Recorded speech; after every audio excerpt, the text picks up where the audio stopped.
Hello students, मैं हूं अनिल चौहान और कैसे हैं आप सब। आई होप कि आप सभी अच्छे होंगे। जैसा कि हमने पढ़ रहे थे कि अपना क्लास 10th साइंस का 12 चैप्टर इलेक्ट्रिसिटी, और हमने अपनी पिछली वीडियोस में पढ़ लिया था, ओम्स लॉ पढ़ लिया था, रेजिस्टेंस क्या होता है ये पढ़ लिया था, और वो कौन कौन से फैक्टर है जिस पर रेजिस्टेंस डिपेंड करता है। तो आज की वीडियो में जो हम पढ़ेंगे वो सारे न्यूमेरिकल्स करेंगे जो कि पिछली वीडियोस पे डिपेंड करता है। अगर आपने उन वीडियोस को नहीं देखा कि ओम्स लॉ क्या होता है, वो कौन कौन से फैक्टर है जिस पे रेजिस्टेंस डिपेंड करता है, तो आप जाके वहाँ पे देख सकते हैं। मैं डिस्क्रिप्शन में लिंक दे दूँगा। तो आज की इस वीडियो में जो हम न्यूमेरिकल करेंगे वो बेसिकली एनसीईआरटी के एग्जाम्पल होंगे वो, और मैं उम्मीद करता हूँ कि आप वीडियो को अंत तक देखेंगे और ये जो न्यूमेरिकल आज मैं कराने वाला हूँ आपको बहुत अच्छे समझ में आएंगे और आपके सारे कॉन्सेप्ट क्लियर हो जाएंगे। तो चलिए स्टार्ट करते हैं। तो हम करेंगे अब एग्जाम्पल 12.3। तो जैसा कि स्क्रीन पे एग्जाम्पल आ रहा है देख सकते हैं आप। मैं एक बार पढ़ देता हूँ क्या लिखा है इसके अंदर। 12.3 एग्जाम्पल में लिखा है, पहला पार्ट ए पार्ट कहता है कि how much current will an electric bulb drawn a 220 volt source. एक इलेक्ट्रिक बल्ब है, वो कितना करंट ड्रॉ करेगा अगर 220 वोल्ट सोर्स से अगर वो कनेक्टेड है और अगर बल्ब का रेजिस्टेंस 1200 ओम है। तो एक बार मैं बता देता हूँ कि कुछ क्वेश्चन के अंदर क्या बोला गया। सॉल्यूशन करते हैं ए पार्ट का। तो बोला है कि मान लेते हैं एक इलेक्ट्रिक बल्ब लगा हुआ है और जो सोर्स है बैटरी का वो है 220 वोल्ट का, और इसका जो रेजिस्टेंस है ये है, रेजिस्टेंस जो है वो है 1200 ओम। तो ये कितना करंट ड्रॉ करेगा, कितना करंट ड्रॉ करेगा। तो हमको आई निकालना है, ठीक है। ये बल्ब है, तो जैसे ही मैं स्विच ऑन करूँगा और ये बल्ब क्या करेगा, ग्लो करेगा। तो हमारे पास क्या है, आर है 1200 ओम और वी है 220 वोल्ट, ठीक है। तो according to Ohm's law we have क्या है, V equal to I R होता है।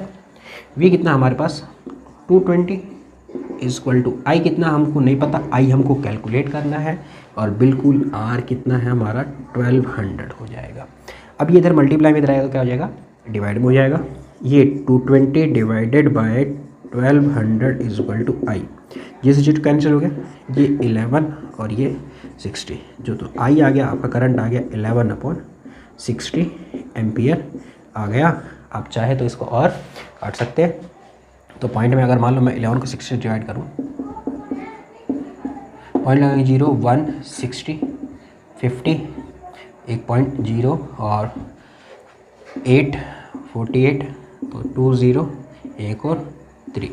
तो आ सकता है हम लिख सकते हैं I is equal to 0.183 ampere, हम ये भी लिख सकते हैं। तो ये बल्ब इस सर्किट के अंदर कितना करंट ड्रॉ कर रहा है, 0.183 एम्पियर। अच्छा, इसका जो नेक्स्ट पार्ट कहता है कि how much current will an electric heater coil drawn from a 220 volt source if the resistance of a heater of a coil is 100 ओम। अब की बार क्या है, हीटर लगा हुआ है। तो यहाँ पे भी जो बी पार्ट है इसका, तो इसके अंदर क्या कहता है कि करंट निकालना हमको, मीन्स आई निकालना है। अच्छा, इसके अंदर जो पोटेंशियल है V है जो वो 220 वोल्ट के सोर्स से कनेक्टेड है, 220 वोल्ट के सोर्स से कनेक्टेड है, और इसका जो रेजिस्टेंस है, जो हीटर है, जो इलेक्ट्रिक हीटर है, उसका जो रेजिस्टेंस है वो कितना है हमारा 100 ओम है। तो सेम वैसे ही है जैसा हमने किया ओम्स लॉ के अकॉर्डिंग। V इक्वल टू क्या होता है, आई आर। V कितना है हमारे पास 220। अच्छा, आई हमको नहीं पता लेकिन रेजिस्टेंस हमको पता है कितना है 100। अब इधर मल्टीप्लाई में जाएगा तो क्या हो जाएगा, डिवाइड में 220 divided by 100 is equal to I, इससे कैंसिल हो गया और ये पॉइंट आ जाएगा मतलब 2.2 एम्पियर। तो वो जो हीटर है कितना इलेक्ट्रिक करंट ड्रॉ कर रहा है, 2.2 एम्पियर। तो ये तो था हमारा एग्जाम्पल 12.3। अब इसको नोट करिए, फिर हम देखते हैं नेक्स्ट एग्जाम्पल।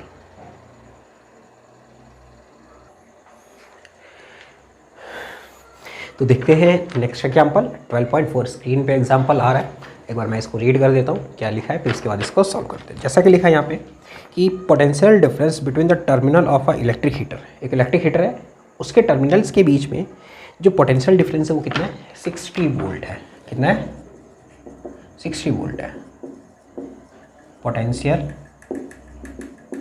डिफरेंस है 60 वोल्ट, ठीक है। अच्छा, when it drawn a current 4 ampere, और ये करंट कितना ड्रॉ कर रहा है 4 एम्पियर, ठीक है।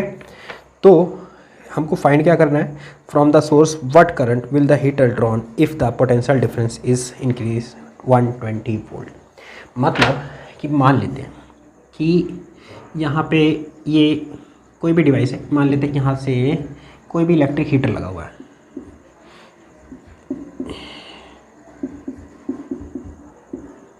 मान लेते हैं यहाँ से एक हीटर कनेक्टेड है, ये हीटर लगा हुआ है, ठीक है, इलेक्ट्रिक करंट हीटर लगा हुआ है, ये माइनस है प्लस है, 60 वोल्ट की बैटरी है, 60 वोल्ट की बैटरी है, यहाँ से करंट 4 एम्पियर जा रहा है, ठीक है। तो कहता है कि ये 4 एम्पियर का करंट ड्रॉ कर रहा है, तो हमको बताना है कि अगर मान लेते हैं कि ये बैटरी को हमने क्या कर दिया 120 वोल्ट का लगा दिया, तो कितना करंट ड्रॉ करेगा। तो करंट तभी ड्रॉ कर पाएगी जब पता चलेगा कि हमको इसका रेजिस्टेंस कितना है।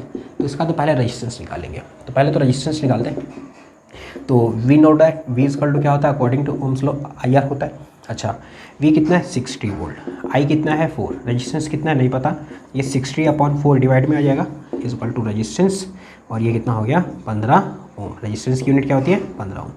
तो इसका मतलब है क्या कि वो जो इलेक्ट्रिक हीटर लगा हुआ है, ये जो इलेक्ट्रिक हीटर लगा हुआ है इसका रेजिस्टेंस कितना है 15 ओम। अब मुझे पता चल गया ये कितना है 15 ओम। दूसरे कंडीशन मुझे पता चल गया कि इससे जो भी हीटर कनेक्टेड है, जो भी हीटर कनेक्टेड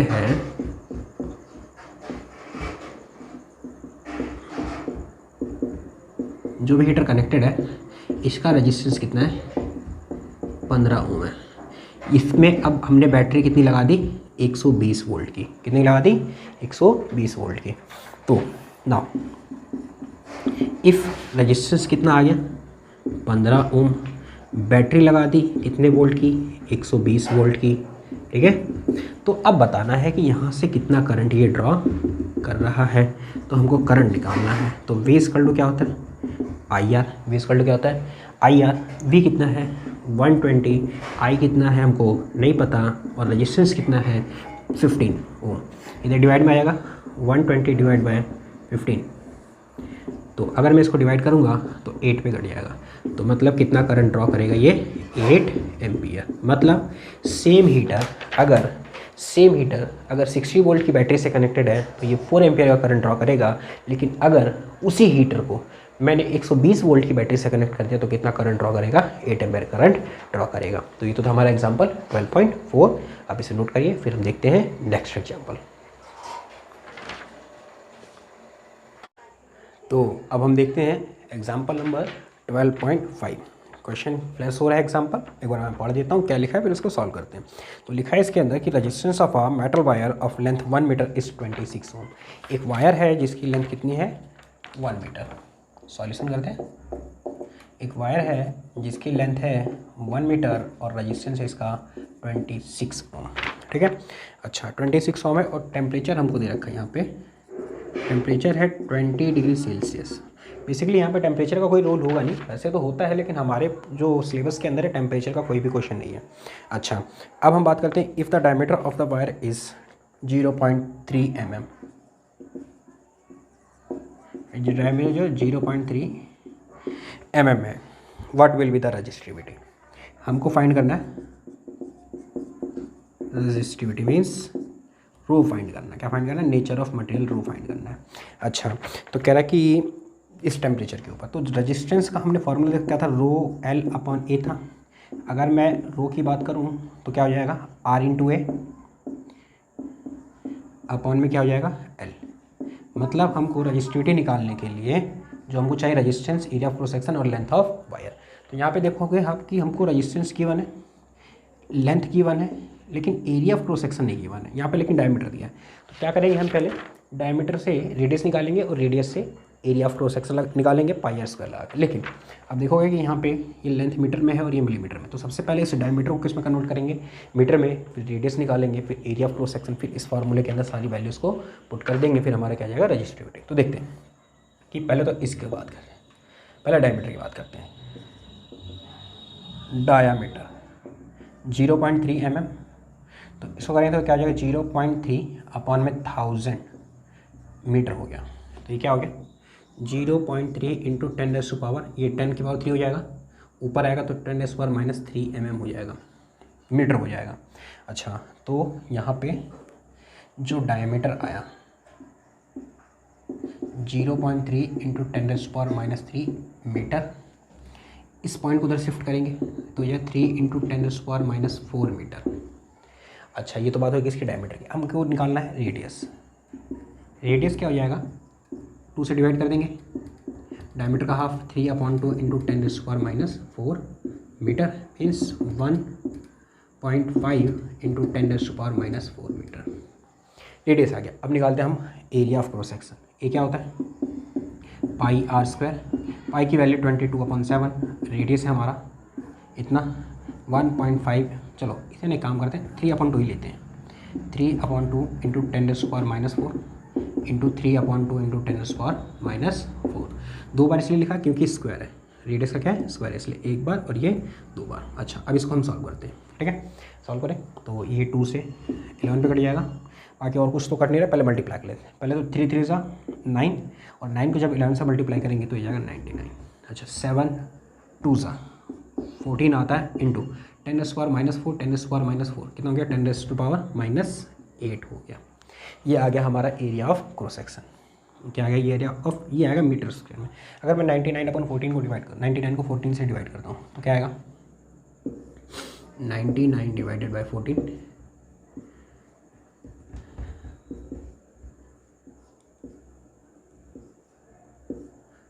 98। 7 पे 1 पॉइंट लगाएंगे, 0 आएगा तो नहीं आएगा, एक और 0 लगाएंगे, एक और 0, ये 7 आएगा। सॉरी, यहाँ पे 7, ये कितना आ जाएगा, 98 2, मतलब कितना आ गया, 7.07 × 10⁻⁸ मीटर स्क्वायर। ये आ गया हमारा क्या, एरिया ऑफ क्रॉस सेक्शन। अब इस फॉर्मूले में रख के हम वैल्यू निकालेंगे, काम करिए आप इसको नोट करिए, फिर इस फॉर्मूले में रख के हम रेजिस्टिविटी निकाल लेते हैं। तो मैं ये वाला पोर्शन रफ कर देता हूँ। तो हमको पता है कि रजिस्टिविटी निकालनी है तो क्या चाहिए, रेजिस्टेंस। रेजिस्टेंस कितना है, रेजिस्टेंस कितना था, एक बार मैं लिख देता हूँ। लेंथ ऑफ वायर 1 मीटर था, रेजिस्टेंस था 26 ओम। ठीक है, तो रेजिस्टेंस है कितना, 26। फिर एरिया ऑफ क्रॉस सेक्शन ये रहा हमारा 7.07 × 10⁻⁸ अपॉन में लेंथ ऑफ वायर कितना है, 1। तो अब मैं इसको रफ कर देता हूँ, चलो इसको साइड में रखते हैं। अच्छा, सॉल्व करते हैं, 26 को इससे मल्टीप्लाई करते हैं, कितना आएगा करके देख लेते हैं। 7.07 को 26 से मल्टीप्लाई करेंगे,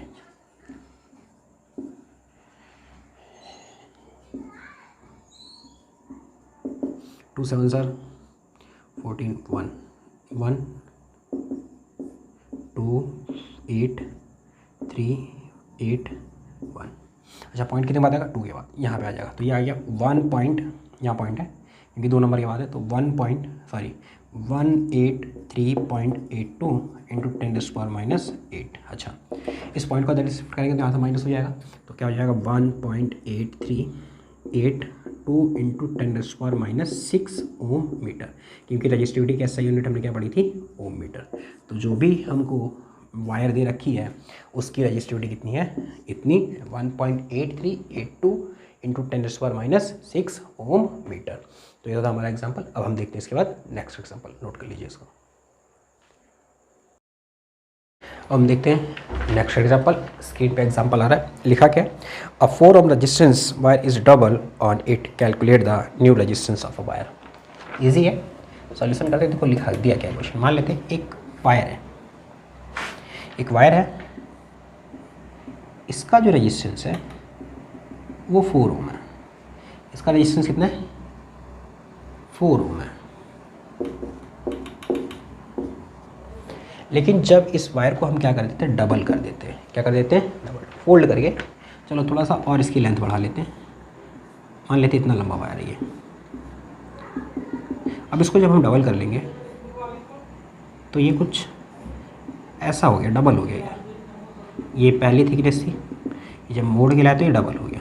मतलब पहले इसकी लेंथ कितनी थी, L थी, पहले इसकी लेंथ क्या थी, L थी, और इसका area of cross section, area of cross section हम मान लेते ए था और इसका रेजिस्टेंस